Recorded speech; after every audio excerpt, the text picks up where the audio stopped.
How's it going, people? Welcome back to the channel and welcome back to Talk is Cheap. I'm filling in for Laurie today. I've got Curtis in the building. What are you saying? Yo, no big intros like Laurie. Nah. Listen, this got sprung on me last minute, so I didn't have time to write those big intros that Laurie does. If you missed it, then obviously next show Laurie will be back, so look out for that. Yeah, man. Get well soon to Laurie as well. He's come down with COVID, so yeah, man. Hopefully, Get well soon, bro. Get well soon, my guy. Get well soon. What are you saying, though, Curtis? It's been a little while since us two done a stream together. Yeah, a lot of people have been asking for this stream as well, so good to have you. We've got to do something on our channel soon enough, more regular. So we'll get sort that out, man. But obviously Monday. Yeah, Monday. International break over. Yeah, very much over. First Sunday and Tottenham's win. Saturday, United drop points again. I'd say United are out of the top 4 race. What do you think? I wouldn't write them off completely. I still think they're about. But I think at the moment, the 2 North London clubs, really. Yeah, but how are we feeling? How was you feeling going into the weekend? Was you feeling that Arsenal are the favourites, we're in the ascendancy, or did you look at the Tottenham fixture list and give them the benefit of doubt, let's say, considering their fixtures seem a lot more light than ours? Yeah, I thought it was kind of neck and neck. Because on one hand, I was thinking, do you know what, we're the team in form, it's in our hands. But on the other hand, you know, they've got the goal scorers, Kane and Son. Yeah. And they've got Conte. I think that factor plays a part for them. Do you know what I mean? Big factor. We've seen it. We're seeing it at the moment with Arsenal, aren't we? With Lacazette, we're like, yo, there's a problem here up front. And goals win games. But, you know, hopefully we can still grab hold of it. But it's definitely going to be close. Yeah. This weekend coming, obviously, we've got Brighton at home playing before Tottenham. Yeah. How important do you think that is to turn it back around in terms of, you know, at least we're playing again before Tottenham do, so we can apply a bit more pressure to Tottenham away to Villa. Yeah. Villa have been out of sorts recently, but I look at that game, and I've always looked at that game, and I looked at the Palace game as a game where Arsenal could drop points. Yeah. On the Big Six, I predicted 1-1. We went on to lose emphatically as well. None of us expected, none of us wanted. But I always saw Tottenham dropping points away to Villa and us beating Brighton and being back to square one come Monday next week. Do you see that as a possibility? I think if Tottenham beat Villa on the weekend, that would be more of a hammer blow than us losing to Palace on Monday, because it's like it doubles down on the hope and belief that we had. Yeah, no, I agree with you. I think, you know, looking ahead at the fixture list, the first positive that I was looking at is we've got Brighton next. I think Brighton have lost 4 out of their last 5. They drew 0-0 with Norwich as well. They're basically on the beach at the back of the stadium, you know what I mean? So I'm just hoping they turn up at Arsenal and have the same sort of vibe. So I think it's good that we play first. Like you said, if we win, we go back above Tottenham. And then, look, Villa are one of them teams, like earlier in the season, they look really dangerous. They've had a little bit of a wobble lately, but you can't see them playing like that till the end of the season. Gerrard's not going to allow that to happen. So 5:30 kickoff under the lights, Villa Park. You know, I feel like that is a game Tottenham can drop points in. You know, so I'm clinging to that kind of hope at the moment. Like you, if they win that game, I'll be a bit like, you know, it's not as good as. And like we said, there was a 7-goal swing on goal difference at the weekend. That was a big blow for us as well. So we could do with hammering Brighton, to be honest. Yeah, because recently it's not even just a 7-goal swing on the weekend. Tottenham 5-0 Everton, 4-0 Leeds, 5-1 against Newcastle. They've slowly but surely brought their goal difference back up, and I believe they're 5 ahead of us now in goal difference. Like, which is massive when you look at how tight this race is. And hope it doesn't come down to goal difference and we're on the back end of it. But if it comes down to goal difference and we're ahead, then so be it. We'll take it. That's probably the worst way to lose out. Yeah, goal difference. Can you imagine? Let's talk about Monday, Curtis, because we can't ignore what happened on Monday. EastEnders. Yeah, maybe I should have watched EastEnders. Yeah, what do you put it down to? Because I've asked a lot of people. Was it I don't think was it a Vieira masterclass is a question, because I think what Vieira done out there, it was a masterclass. He nullified our threat. He in the first half especially, he provided the blueprint on how to stop Thomas Partey getting the ball, in turn stopping Odegaard having the say he's had in games. Yeah. Or is it the January transfer window we look at and say, really and truly, that was always going to come back to haunt us? Or is it just one of those games where it was always coming? I think it's all of those, what you've just mentioned. I think, first of all, January was always going to come and bite us at some stage. A lot of people didn't mind Aubameyang leaving, and I can understand why, but I think not replacing him was a massive risk. I know a lot of people kind of looked at it as don't just buy somebody for the sake of it, and I did agree with that, but I think they knew from the end of November Aubameyang was going. They should have got somebody in. We knew from the start of the season that AFCON was coming. They should have got somebody in. They let 6 players go. And I think if you've looked at the bench over the last few months, you know, our bench looks weak. I would say Palace had a stronger bench than us on Monday, and that shouldn't be happening. Without Elise as well. Without Elise, you know, Zaha wasn't 100%. They had Eze, they had Edouard. They had players that could make a difference. I would say in terms of the game on Monday, I think we knew Palace were going to play like that. They're going to get in your face, make it difficult. They're like a streetwise team, very strong. They press, you know, Vieira's added a bit more attacking spot to them. I just don't think we had a plan B. And that's something that I think with Arsenal a lot of the time, we've got a way of playing. When that doesn't work, we can't like draw for something else. Yeah. And I think at times we lack probably the individual brilliance that some of the other teams have got. Spurs have played bad at times and Son's won them a game. Kane's won them. Ronaldo's won United a game. We maybe don't have that as much because we've got a lot of young players who aren't quite at that level yet. And obviously we know with Lacazette at the moment, I mean, it's just not happening for him, is it? So I think that caught us out a little bit on Monday. Yeah, and I mean, the young players have won us points across this season, but I just keep on going back to the point, and in my opinion, the fact that it's not fair to keep on relying upon the young players, especially in pressure cooker situations like a top 4 battle. So I look at Emile Smith-Rowe missing a chance against Palace. I look at Odegaard missing a chance against Palace. And yes, they should have scored. Both should have scored. But at the end of the day, I look at what they've done for us throughout this season, and a lot of that renewed hope and belief, a lot of the new connection we've got with the players at the club is down to these players because of what they've achieved so far this season in terms of their own personal development, not so much Arsenal because we haven't achieved anything yet. That's why I point back to January. Because in January it's evident, not just a striker, but a midfielder too. And now with Thomas Partey injured, and we're going to get onto injuries because I think that's the worst outcome from that game. Forget the L, forget the loss of 3 points and the goal difference swing. I think the loss of Tierney and Partey, it could be massive. I'm going to say could be. I think it's going to be massive, but I'm hoping I'm wrong. Because that impact being massive would result in us not making top 4, in my opinion. And I want to be wrong there. Of course. I want us to... Look at the way Cedric came in for Tomiyasu. None of us thought he was good enough, but he showed he showed something different than what he's shown in previous chances he's been given. I want to see that again. But when you look at the depth we have in midfield, or the depth we have in the striker position, or in the left back position, it's not good enough. Tavares, for me, is a decent backup left back, but he's not the same type of player to Tierney.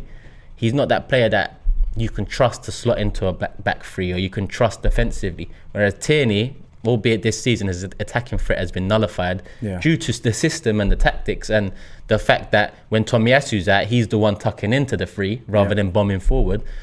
I think Tavares was a scapegoat on Monday. It's very easy to blame him, but at the end of the day, the last time he played was Nottingham Forest. He gets taken off after 30 minutes now. That's never happened to me when I played, but I've seen that happen to players, and that is embarrassing. And to happen on that stage on TV, a young player probably doesn't speak the language well. The next time he starts a game, Crystal Palace away, Monday Night Football, it's a tough ground to go to at the best of times.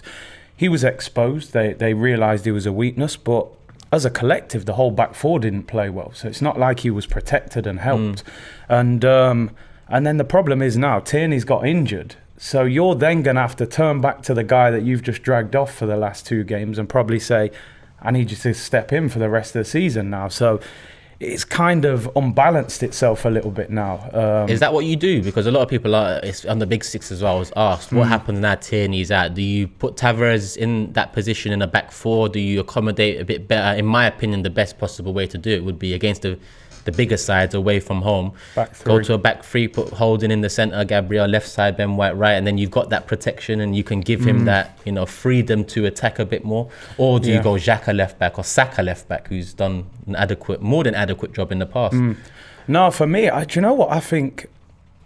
you could have possibly gone Cedric left back if Tomiyasu was fit. Played him right back if you want to stick with the 4. But Tomiyasu, I think they said, is out for another 2 weeks at least. I think you've got to play Tavares. Is that what they've said? Tomiyasu's out for another 2? Yeah, on the website it said he won't be back in full training until the 15th. Which means another couple of weeks on top of that for fitness match. Yeah, exactly. So you could be looking at the end of the month. So I think you've got to play Tavares, because for me, if Partey's out, you can't take Xhaka out the midfield. You're going to play Lokonga and El Neni. Saka could go there, but I think he's so instrumental going forward. He clearly doesn't trust Pepe at the moment to play him every week. I think you've got to find something out of Tavares. I agree with you that maybe against the better teams, revert to the back Chelsea 3. Away because let's be honest, Mikel Arteta's best spell as manager was with a back 3 when we won the FA Cup. 3 at the back, 2 wing backs, front 3. So, and I think Tavares as a wing back, like you said, with that protection, where you allow him to go forward a little bit more, maybe you can get something out of him. In a back 4 where you're asking him to defend, we can see that he's not maybe up to the level. Yeah, and you mentioned just a minute ago about a lack of plan B. I agree with you to a certain extent. I think we have a lack of plan B when we need to find a goal. Yeah. I think recently what Arteta's shown when we've gone down to 10 men or we're protecting the lead, he's changed it up in terms of going to a back 3, and he's managed to protect and hold onto a lead, But this was different.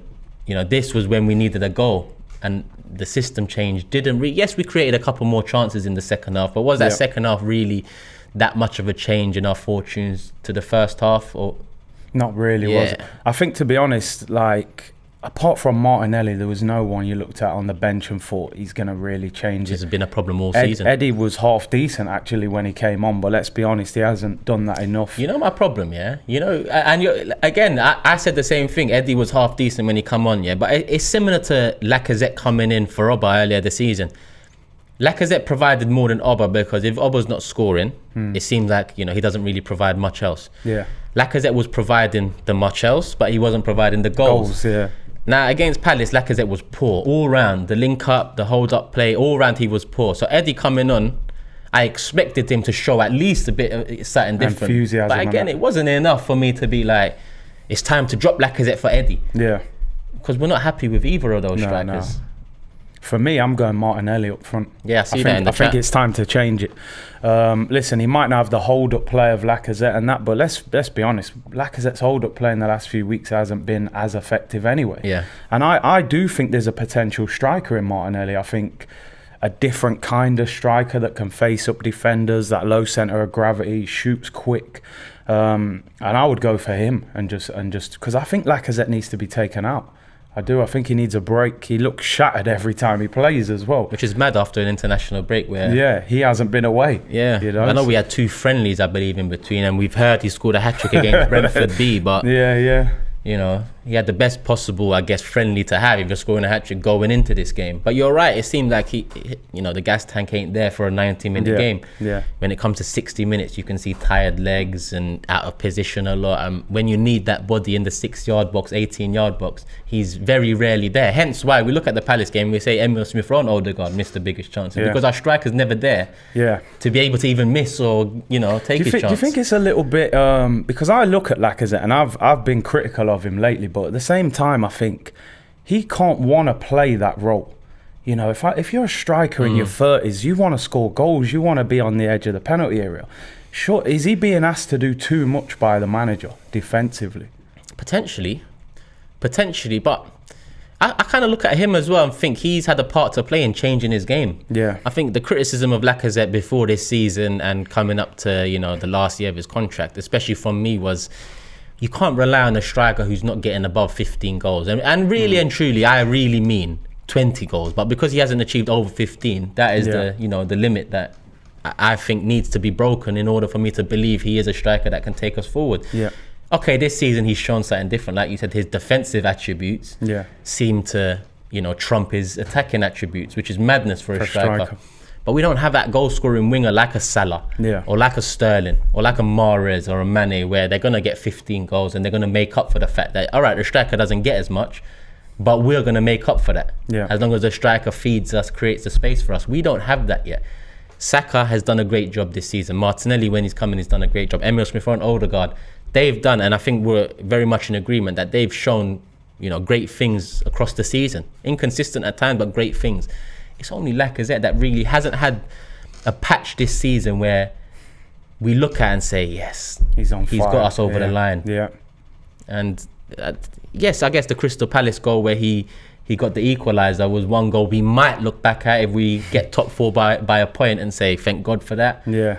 But it's just not enough. Martinelli up top, Dan. I want to ask you, Curtis, what type of a striker do you see him being? Would you want him to drop? Because I like Martinelli running at defenders as well, but I also like him, you know, playing off the last man, running in behind. Yeah. As a striker, what would you like to see? Pin him on the defender, the last line? Or do you want to see him dropping like Lacazette, expecting him to have the energy and whatnot to last the 90, get in the box at the same time?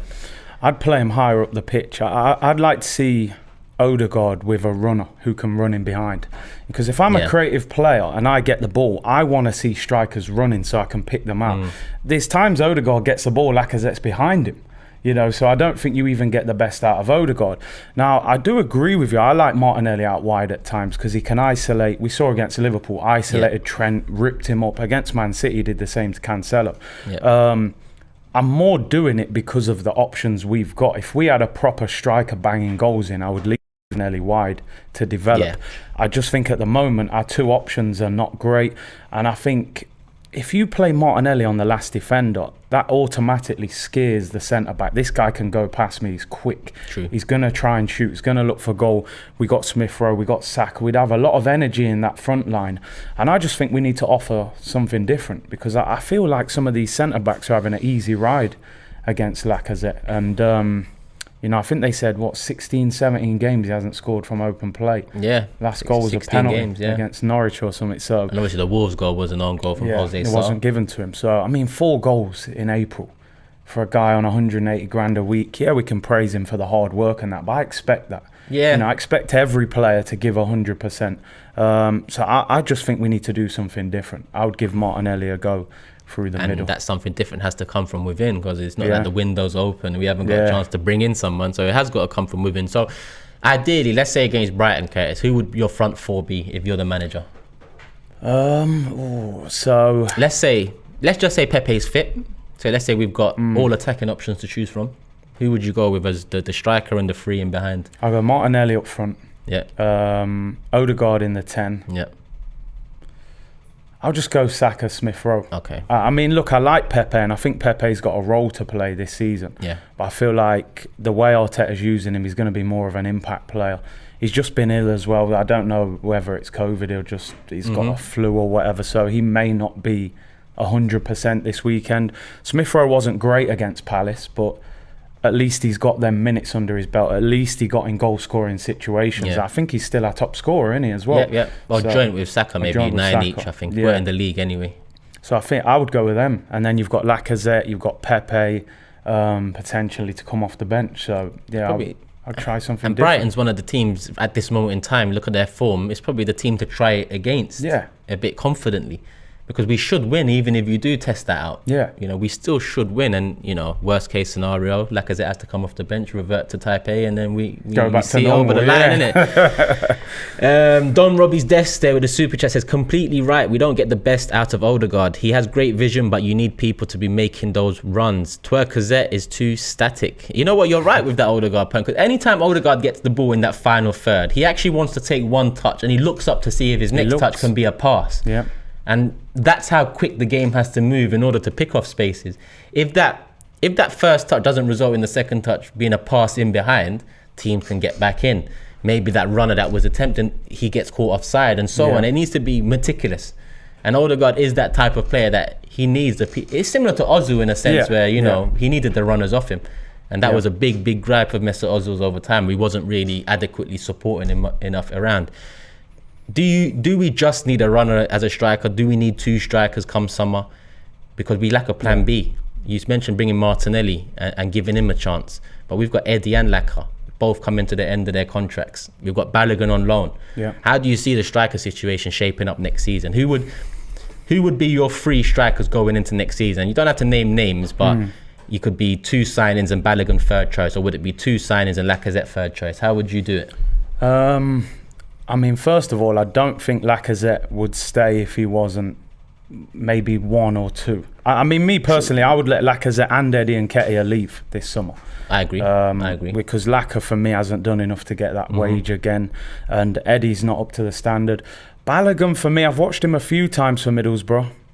I mean, depending on what European competition we're in, he might need another loan, in my opinion. I'm still not sure if he's quite Premier League ready yet. So we would have to see him pre-season. Maybe you keep him for a little bit. But I think we need to sign 2 strikers this summer. 100%. I think we need a real big, like maybe 50, 60 million pound signing. Did you watch Darwin Núñez? I watched him. Yeah. You know, do you know what? At times, he was a little bit going down, looking for free kicks. Yeah. And he's technically not perfect, but there were a lot of positives. What I liked, look, he's playing against Van Dijk, probably the best centre-back in the world. He wasn't shy enough. He was running, he scored, he had a couple of other chances, scored against Barca, scored against Bayern.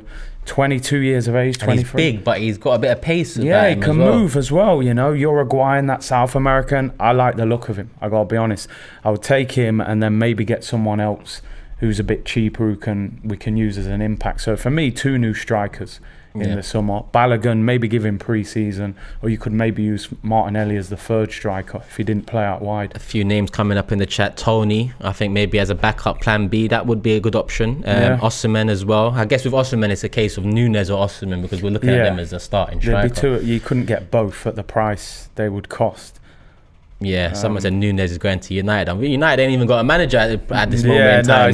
And if Ronaldo doesn't leave... Yeah, that's true. He's not going to sit on the bench, is he? So that's very true. Very true. Would you go for someone like Tony as a backup, or has this season kind of quelled that fire in a sense? Because obviously last season he was Championship top scorer of all time, I believe, if I'm not mistaken. I think Mitrovic is about to break the record, though. And that guy, Mitrovic is a perfect example of a Championship striker that bangs, but anytime he comes into the Premier League, doesn't do much. He doesn't really do much. And I guess Tony's had that sort of a season, even though recently hat-trick, and he's linking up play a bit more. Who would be your ideal, not name, but in terms of a backup striker, because I see a lot of people recently mentioning Olivier Giroud type. Would you go for a completely different type of plan B striker to mix it up, or would you go for maybe a like for like with Núñez, so you don't have to change the system much if you do? No, I think it's good to have 2 different options. Núñez, that big physical presence, and you can put crosses in. Tony as a plan B, probably no, because he's that important to Brentford. He's going to cost you 50 million. You know what I mean? They're not just going to let their best striker leave for 20 million. So I don't think we're going to be spending 50 million on a plan B. I know I've mentioned him a lot as a plan B, but I would take someone like Origi from Liverpool. You would? Yeah, I would. Yeah. Free agent. He can hit the back of the net. I think he'd have a point to prove. As a 3rd choice, or are we talking 2nd here? All right, maybe 2nd, 3rd, around there. You know? I don't know about Origi coming off the bench. I'm leaning. Hey, but he's better than Nketiah coming off the bench. He is. But I can imagine us down 2-0 to Crystal Palace Monday night next season, and then Origi someone says to me, we need to bring on Origi, and I'm like, what the hell is he going to do? The thing is, how good a 2nd striker would Arsenal be able to get? You know what I mean? How are you going to... You've seen it with Tottenham. Any striker they buy, Kane's playing, you're sitting on the bench. So the 2nd striker's never that good. Could we get a 2nd striker that is still at a high level? That I look at someone like Giovanni Simeone in Italy, Diego Simeone's son. I believe it's his son anyway. I look at someone like him, 26, 27, if I'm not mistaken, and I think he'd take that backup striker option. And you don't need a 20-goal-a-year striker as a backup. You need someone that can come, mix it up, get a bit physical, give you something different. And I think someone like that does it. And I'm not just saying go for Giovanni Simeone as the backup option, because there's others out there. I'd actually take Tony potentially as a backup. I'd probably take... There's a few strikers out there. And Patrick Schick, he might be too good for a backup because he's doing well out in Germany. But he's another option. He's a difficult presence to deal with. A different type of striker. Do you think we could cherry pick one of maybe the relegated teams? You know, if like Everton went down, would you take like a Richarlison or a Calvert-Lewin? I wouldn't take Calvert-Lewin. His mind is not where I'd like my striker's mind to be. Well, you don't like the clothes, no? Why are you referring straight to the clothes, my guy? You don't like the handbag? I don't like when a footballer's focus, one eye is off the game. Yeah, especially when you're a young / mid-20s footballer. I think I get it. You have to look after yourself post-football. I understand that. But if you apply yourself enough in football, even if you're not elite, even if you're in that lower tier category, you'll make enough money to be able to think about the future later on in your career. I think way too many footballers now start thinking about... I remember Bellerin. I think he was about 25 years of age, or 20, he might have been 26. How old is he now even? He was young enough for me to look at it and be like, what's this guy talking about? He mentioned, I need to think of post-football. Yeah. But you can't think post-football when at this moment in time, you've still got development and things to do and achieve. And I look at DCL and I say to myself, 2 years ago, a year and a half ago, if you asked me, I would have been curious about that move. But now I've seen him do this modelling thing. I've seen him, you know, sign these endorsements and whatnot. I might be wrong. But I look at him and I think, nah. Your mind's not on. Do you know what? It's hard because the agent will be pushing that. You know, let's say you're a Prem footballer now and I'm your agent. I'm saying, yo, I can get you a deal with... I see Grealish just signed a deal with Gucci, hasn't he? First Premier League footballer ever. And it's like... pound signs all over the place. It's getting worse, isn't it? Yeah. Gucci gang Grealish, they're calling him. You know? Gareth here says Darwin Núñez last night looked a decent option. Only issue is the diving, like Curtis said, goes down too easy. Yeah. Richarlison is, you know, you mentioned Richarlison as well. I guess that would be an interesting option. I'm not sold on him yet. I think he's a good player. Him and Arteta just seems like a toxic mix as well, man. He's got a bit of a mad attitude. Yeah, we need... I think we need a different type of man, not even just a different type of player. We need different type of men coming into Arsenal Football Club and the first team fray, because over the years, who we've had, not just as footballers, but as dressing room atmosphere, as leaders, it hasn't been the right sort of a person. So we've got to be looking at those sort of things as well. And someone said Jack Grealish, the model. Listen, that's where football's going. It is. Football's going in that direction. Let's hope that our youngsters stay grounded. And listen, I'm not saying don't sign these deals. What I am saying is make sure they remain secondary in terms of your priority and your output and whatnot. Because I get it. I've seen too many players fall flat on their face thinking about other things.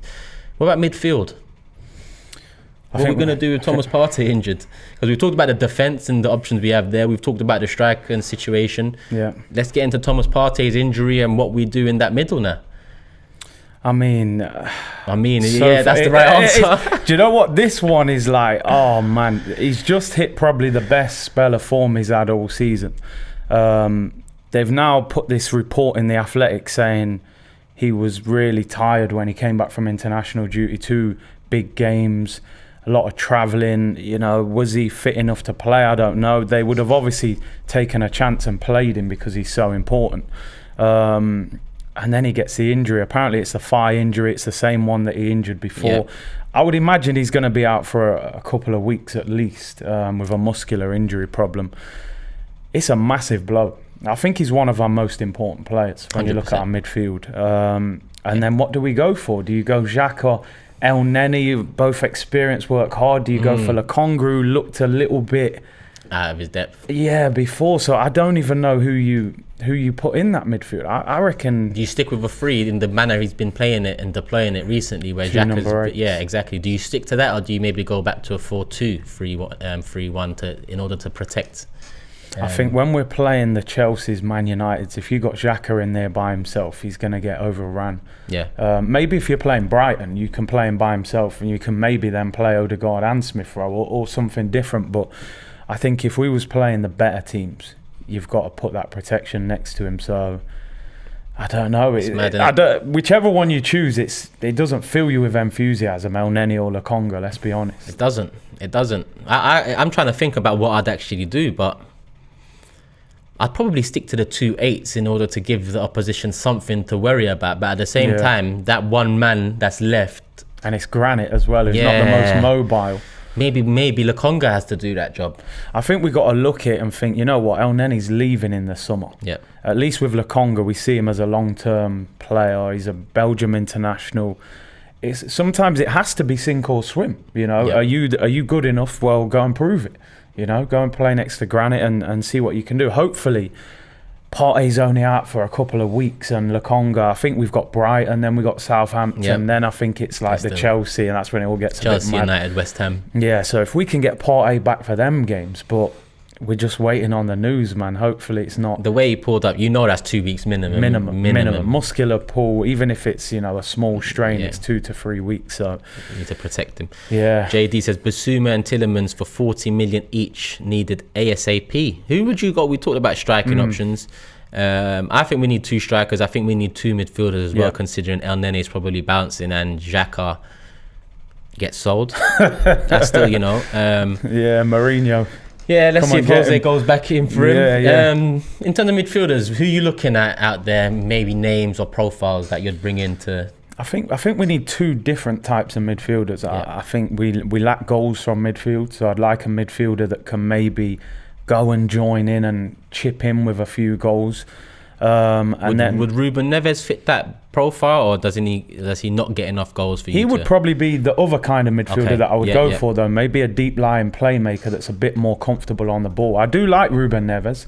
I know he's a bit salty with our celebrations, but I feel like he's a fan deep down. I reckon he would want to join us. I like him. I think he's good. Bissouma, I mean, he's got this court case and that at the moment. That's probably just gone under the radar recently. Yeah. I mean, he's got a year left in the summer, so if that case goes, he might be some. But I've never really got the feeling that Arteta's really after him. I feel like it's more the fan base saying go and get Bissouma. We would have. I mean, we went to Brighton last year and I was already speaking to them about Ben White, so I'm sure that if he was really interested, we would have asked about Bissouma at that time. Or maybe this club is actually doing the right thing, and maybe they waited to this summer to get him cheap. Potentially. Tielemans, he hasn't had a great season. He really hasn't. He's been caught. You know, one thing about Tielemans, I like him as a player, but there's been a few times this season where one of them was even against Tottenham. Didn't he give away the ball when it was the kickoff? Yeah, and then gave it away. And then he didn't really try running back enough, and he done that a few times this season. And I look at that and I think, if I see that for Arsenal even once, head loss, I might be done with you straight away, because there's one thing that I can't see past, and that's application. Yeah. If you can lose the ball, I get that.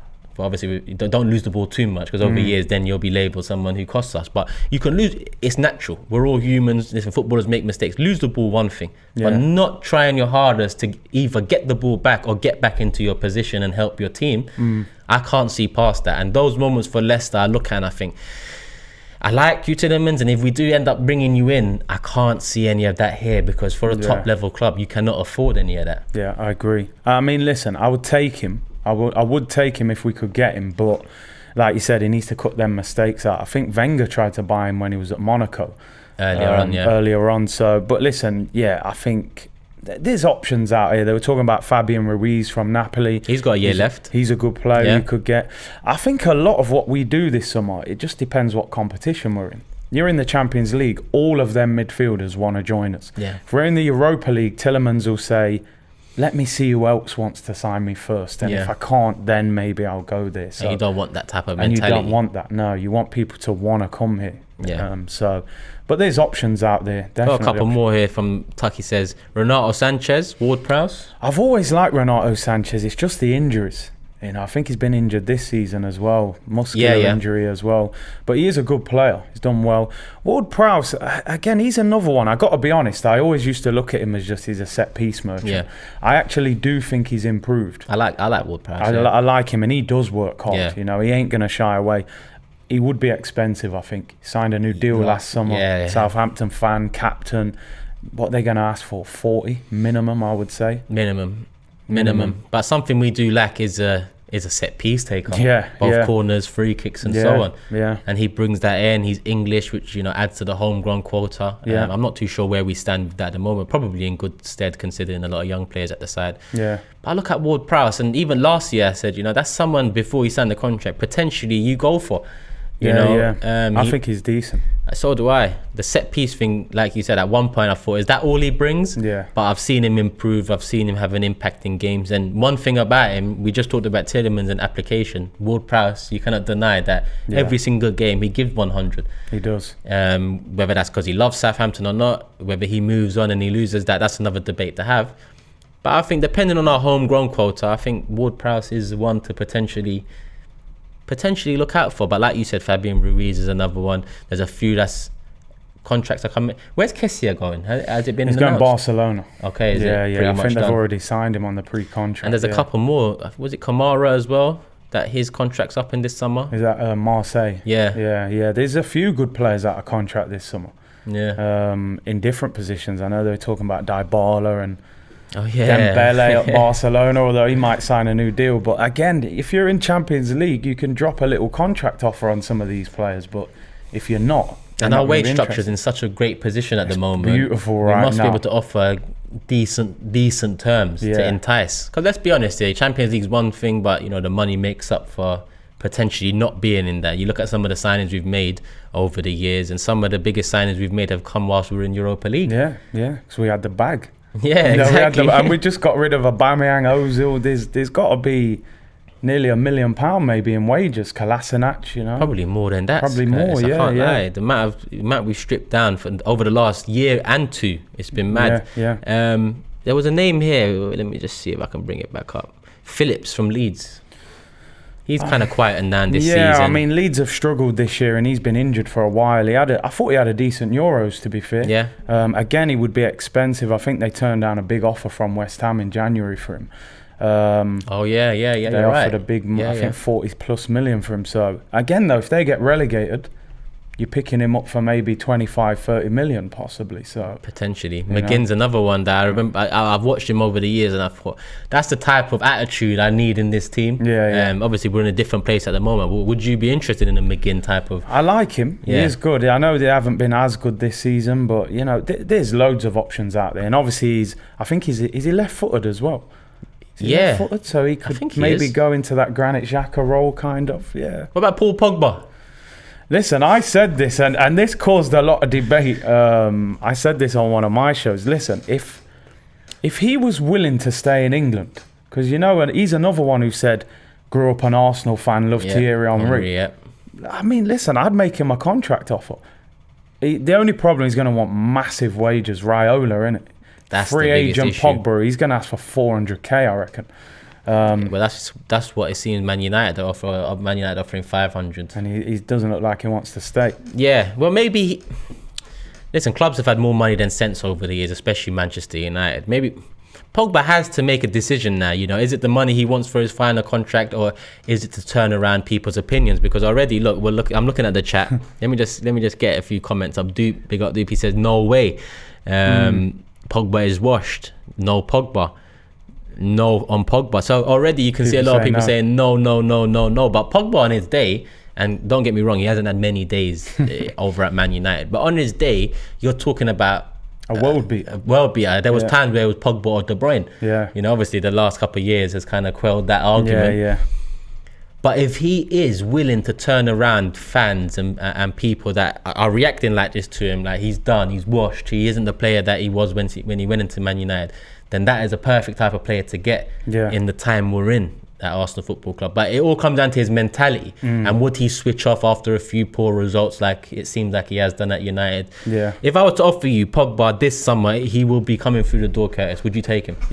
Yeah, I'd take him. Listen, it's a big gamble, and I can understand why a lot of people say no, because he is one of them guys. 1 week he's great, the next week he's non-existent.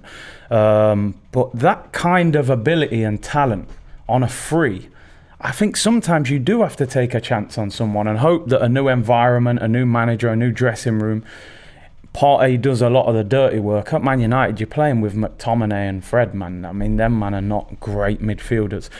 I think Pogba will go abroad, if I'm being honest. I think his game PSG probably more suited to a different league. So PSG need a shake-up as well. Yeah. And apparently Zidane's getting the job. I could see him going somewhere like that. But if you offered it, listen, we got Granit Xhaka. You offer me Pogba, I'm in no position to say no to that. You know what I mean? I got to take that. So yeah, I would take him, but I don't think it's likely to happen. Nah, nor do I. But I'd like Arsenal to start trying to move like a big club. Yeah. Some of the most painful times as an Arsenal fan, and in the past 10-15 years, one of the top 3 most painful times was seeing Van Persie sign for Man United. Obviously Sanchez signing for Man United wasn't great either, but at that time I was already done. I already knew what this club was about. When Van Persie signed, I was still hanging on to we're a massive club, we are going to win the league again, we're going to start competing. But when that happened, it was like, you lot are not serious. I'd love to be able to do that to a Man United now. Go and take a star off them. Just take one and have him kind of turn us around and look over at United and have a little laugh, because over the years that's what's happened to us. You know, Man City have bought hell of a lot of players off us over the years. Well, not so much recently because we haven't had many players to buy. But, You know what I mean? I want to feel that. I want to look at another opposition fan and say, "Oh, you all right over there?" Yeah. Not them asking me, "Am I all right?" We got a super chat from De Niro Beats. He says, "Every season, Tierney gets injured during a crucial period. Time to sell. I'm sorry, he's not irreplaceable." I think that's harsh. Do you know what? Right, I was looking yesterday at Tierney's stats since we've signed him. This is his 3rd season in the Premier League. His first season, which was Emery, I think he played 15 league games. He popped his shoulder out at West Ham. I think the second season, which was last season, he played about 27 games. Yeah. And if I'm right, this year it was 22 games, and obviously he won't play another one. So, I mean, I think I'm right on that. Was it 15, 27? And 12 starts in the first season, yeah. 27 starts last season, and so far 22 this season. So you haven't got 30 league games out of him in 3 seasons. I mean, you play 38 a season. In terms of his talent and how good he is, it's unquestionable, but there is an issue with injuries there. There is. Yeah. 3 seasons in a row, he hasn't made 30 games. First year, he didn't even make 20. You know, so I think we need probably a better second choice left back to really go and compete with him, rather than you've got Tierney who's up here and Tavares who's down there. So when he comes out, the drop's too big. So I would say you've got to get a better left back to compete with him. So what do you do with Tavares then? Yeah, for me, I think you've got to see past him now. Yeah, maybe you loan him out or sell him. If we get in the Champions League, or he's not good enough for that level now at left back, if we're being honest.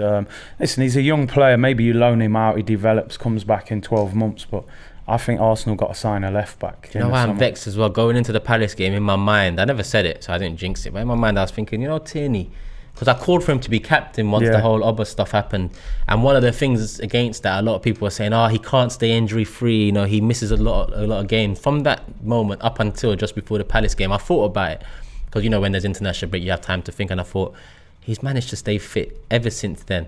If he sees out the end of this season, he will be captain. Yeah, I agree. Do you think there's doubt about that captaincy now off the back of this injury? Do you see him getting captaincy now? Or if not, who does it kind of go to? And do you think an injury is something that should change the mind of a fan like me or Arteta if he was going to give it to Tierney? The thing is, I always say that availability is the best ability. It don't matter how good you are. If you're not available, you're no good to anybody. I think the issue we've got is Laka's captain. We expect him to leave in the summer, so the armband's going to be up in the air. I think Tierney would have been captain if he'd have finished the season. Yeah. I still think Arteta will probably give it to him, if I'm being honest, just because of what he's done for the club, his attitude. I still think he is the obvious captain. His head and shoulders, regardless of the injury, in terms of attitude, he's head and shoulders above everyone else. Yeah. Do you know what I mean? So I think he'll still give it in, but the injuries is definitely a worry now. And like you said, it's sad, because I was just saying as well, oh man, Tierney hasn't been injured for ages. This is the best how long he's played for. And I was even saying that about Partey. Partey's got over the problems. No more Indomie noodles. Yeah. Man's eating hard food and jollof now. He's ready now. I mean? Next minute injuries, man. And it brings me back to them days of Arsene Wenger. Press conference, and I felt like we moved on from that. Listen, it's unfortunate. I think my biggest gripe is Kieran Tierney's played 2 friendlies for Scotland, not even qualifiers. Now, why did Arsenal not communicate with the Scottish FA and say, listen, he can't play in both of them games. We've got a massive run of fixtures. They're friendlies. Play him in one, leave him out of the other. I know you can never foresee that injury happening, but you've got to wrap certain players in cotton wool. People were being too nice. I think we were being too nice. Look how many players pulled out of the England squad. Trent, everyone, they've all got a little knock because they got massive games coming up, So, I think we should have been a bit more harsh. Yeah, because I can understand the Partey when you play him 90 minutes because it's Ghana, Nigeria. It's World to make Cup the World Cup. Your rivals. Yeah. Tierney, not so much. I look at it and I think, this don't make sense. You could have essentially ruined our season for 2 international friendlies. Yeah, because that's what it could result in, our season being ruined. And by ruined, I mean, all right, not top 4. I know a lot of people are going to be like, we can still get Europa League. I'm not here for Europa League. Do you get what I'm saying? I'm not, I don't want Europa League. I want Champions League, and I want to build on that. And it's not just competing in the Champions League. Like you said, and we've mentioned throughout this stream, the players you can attract, the money it brings, all of that is the reason I want Champions League, not to fucking just compete in it. I want to see what we do in the summer off the back of it. Europa League doesn't give you that chest. No. If we got Champions League in the last day of the season or the last couple of games, we'd all be happy and raring to go into the summer to see what we can do. If it's Europa League, it's a bit... We've been here before, and it didn't do that much. Can we get him? No, we're in Europa League. Or will he want to come in here? No, we're in Europa League. You'll get all of that again. Yeah. And I think where we're at the moment, the players we need are players that are experienced, are players that come in and take a leadership role. Yeah. Because like we've just talked about with captaincy, behind Tierney in terms of attitude, he's head and shoulders above anyone else. Hence why even with injuries, we're saying it's probably still the right person to give it to. But we don't really have many other options. Partey's another one, but at the same time, he's only managed to find consistency recently. Yeah. So it's behind Tierney and Partey. Obviously, Odegaard's another one that's mentioned, but he's so young. Yeah. And he's in an attacking position, and for me, I like my captains to be more midfield / defensive. Yeah, you know, they can see the game a bit more. They can be a bit more vocal. But we'll see how many we've got. 1.5k in the building, people. Make sure you guys hit the like button. There's only 250 likes I can see here. Get it up to 1,000 people. I know it's not my channel, but you know what it is already. Anytime I'm on a stream, we want to get 1,000 before it ends. So hit that like button. If you want to see me on Talk is Cheap again, hit that. Actually, I know an easy way to get 1,000 likes. If you want me and Curtis to start this weekly show between us on his channel, on my channel, once a week, every week, hit that like button, get it up to 1,000, show some love, and me and Curtis will, you know, get that sorted. By the end of the season, we'll get that sorted. Let's fit it in. Let's round up on the game. Yeah. It's a bit early to ask you for a prediction, but are you confident? Yeah. I tell you what, we need to score first. You know, imagine if Brighton score first, because on paper we're all looking at this going, yeah, it's 3 points. You know, if we go 1-0 down, and we'll all start getting a bit nervous. I do think we'll win, because I just don't think Brighton have got much. I think they will pull out the odd performance, Brighton, because they've got a few decent players. I'm sure Welbeck and them man will be fired up for it, Mopé. But I do think we'll win the game. I think we'll have enough going forward. More because of their poor form? Yeah, a bit of both. A bit of both. I don't expect us to be all free flowing. We're still going to be a little bit hungover from the Palace performance, but they know they have to perform. And you know what? I think we're a different team at the Emirates, which is a positive and a worry at the same time. It's a positive that we have made the Emirates a bit of a fortress, but then obviously there's a problem when we go away from home. So yeah, I think we'll beat Brighton. I do. Yeah, you know when it comes to away.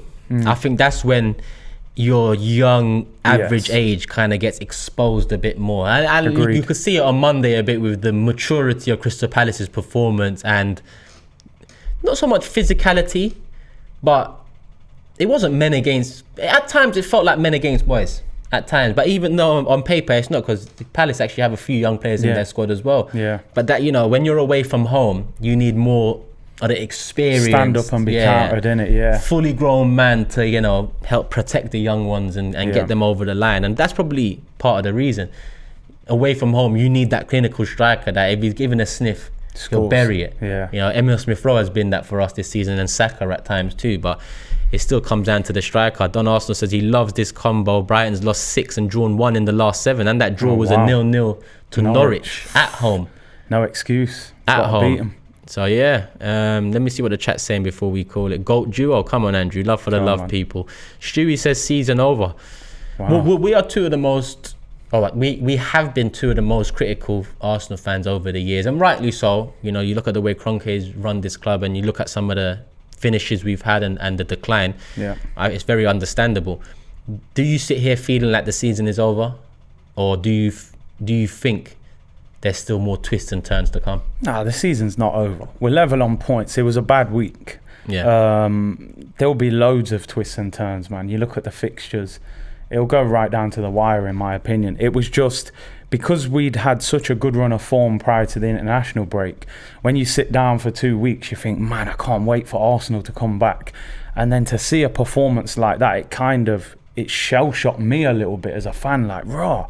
Yeah. Was I starting to believe too much in this team, and then they've reverted back to type kind of thing? Like, I think Lee Judge has said it in his interview, said, I didn't see that type of performance happening for the rest of the season, and certainly not against, no disrespect, Palace. Yeah. You know, if that happens away at Chelsea and they're on fire, you think, well, you know, you wouldn't accept it, but you would think they're just a better team than us in places. But Palace, I feel like, you know, I didn't expect that performance from us. I get you, because I felt the same thing. I was like, is this just after the Palace result? I was like, have we been duped again? You know, to believe and hope. But when you love something, whether it's someone or something, and we love Arsenal Football Club, that can happen because all you want is the best, regardless of your thoughts, feelings, and opinions and projection for the next couple of years. If things are seemingly going right at the moment, I'm the type to go with the flow and hope for the best, even though in the back of my mind, in the back of your mind, you got them history doubts. will tell you that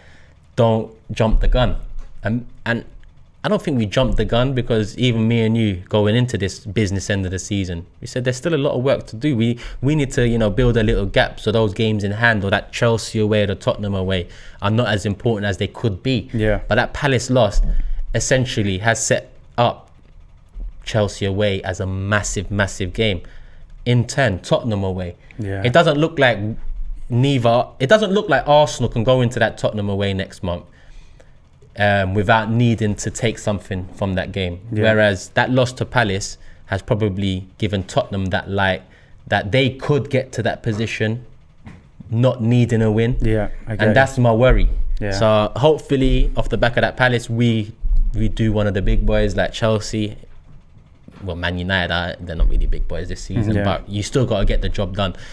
We'll see. Curtis, I was going to say thanks for having me on.